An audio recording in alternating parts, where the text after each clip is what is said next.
My name is Daniel Costa. For 20 years, I taught thousands about walking with God. But here's the truth I never admitted.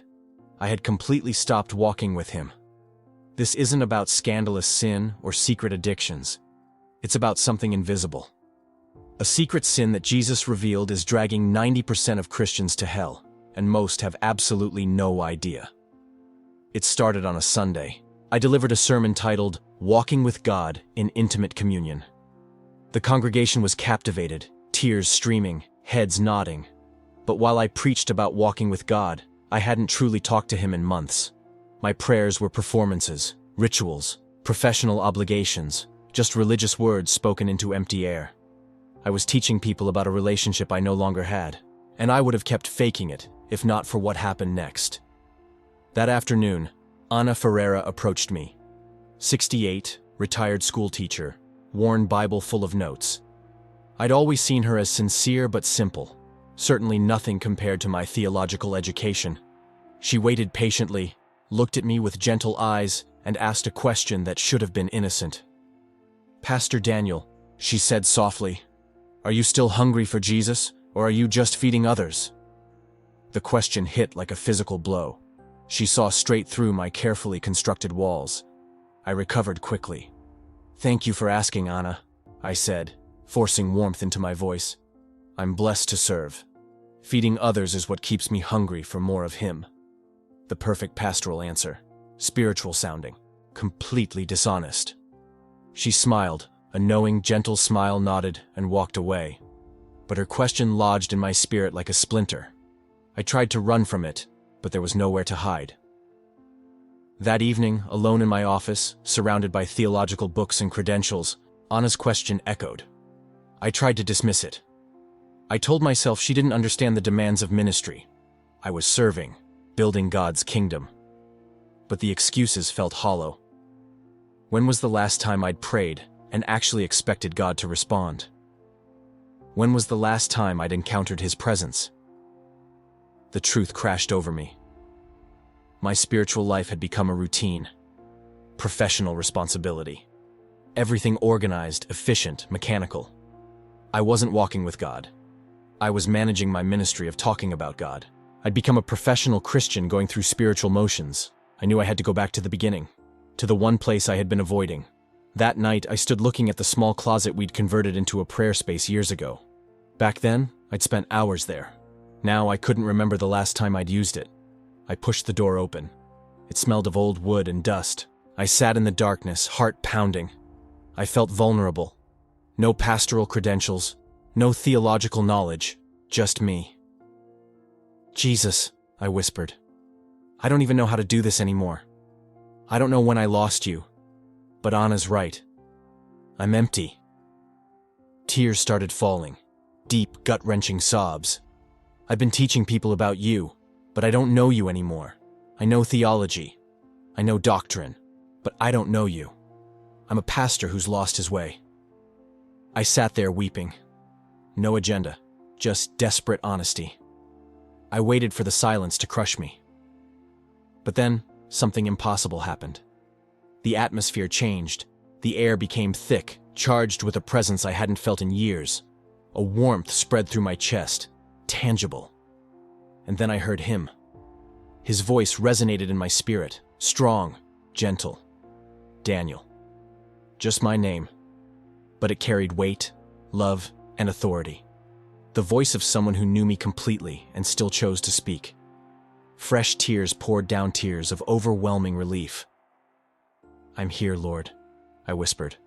"I'm listening." "You asked when you lost me," His voice continued. "But Daniel, I never left. You've been working around me every day, but here's what you need to understand." The presence intensified. Then Jesus spoke 3 words that shattered everything.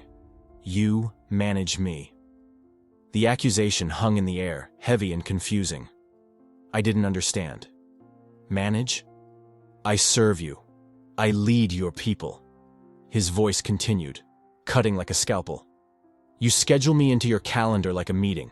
You measure your relationship by checklists. You've turned intimacy into a program, me into a ministry project. It was true. My prayer life was structured, disciplined, but empty. "You've become good at talking about me, Daniel," he said. "But you don't talk to me anymore.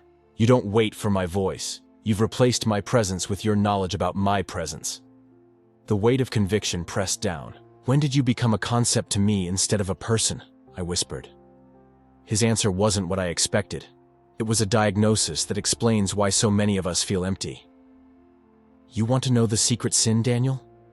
The one destroying 90% of my people? Spiritual self-sufficiency." The words hung in the air. My children have learned to do Christianity without me. They attend church without encountering me. They build ministries without asking me. They've substituted intimacy for activity, and they call it faith. "You're talking about me," I said, "but you said 90%. Look at my church. How many truly depend on me? How many wait to hear my voice?" Most measure spiritual health by attendance, knowledge, and activity. All good things, but none of them are me. I saw it everywhere. Christians who knew their theology but not their God. "I've taught them to fish," Jesus continued. "But they've become so good at fishing they forgot they need me. They trust the tools instead of the giver. They mistake my blessing for my presence." The pattern became clear. Early days of desperation for God replaced by seminary, theology, and doctrine. Then, ministry. The pressure to perform. The shift from dependence to competence. From "God, I need you" to "God, I've got this." "When did I stop being in love with you?" I asked.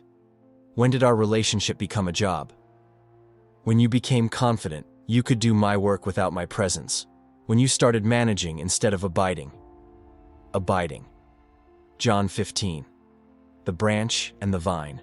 "The branch doesn't manage the vine, Daniel," he said. "It doesn't schedule time. It simply abides. It draws life continuously. Without the vine, the branch is nothing."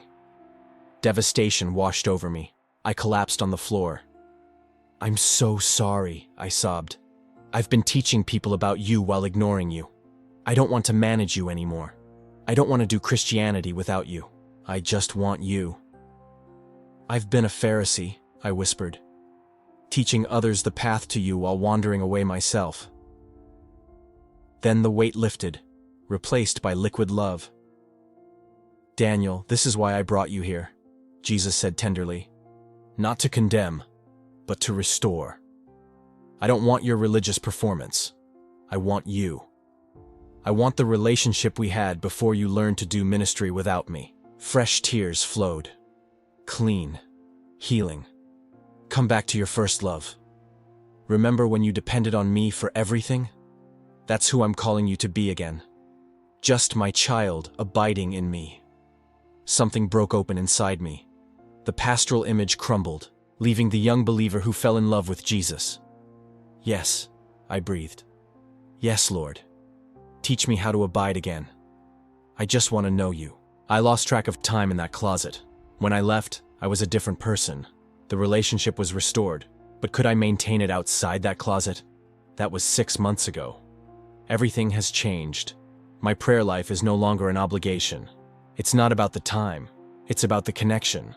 I talk with him and I wait to hear his voice. Sermon preparation transformed. I start by asking Jesus what he wants to say, and I wait for his answer. Ministry decisions are different.